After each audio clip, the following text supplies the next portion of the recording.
I decided to use Orsted because I wanted to see how stable was those implants and could I go to loading those implants. In the lower jaw, I got a huge value, which was 85. 85, you can almost hang the patient to the ceiling. This is incredible. But it's not so incredible because it's just basic basal bone. It's extremely dense. The problem of basal bone is blood supply.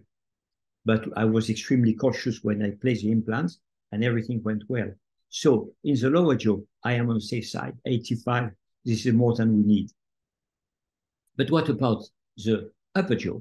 I want to be on the safe side. So I don't think it would be a good idea to just load the implant without knowing what is there.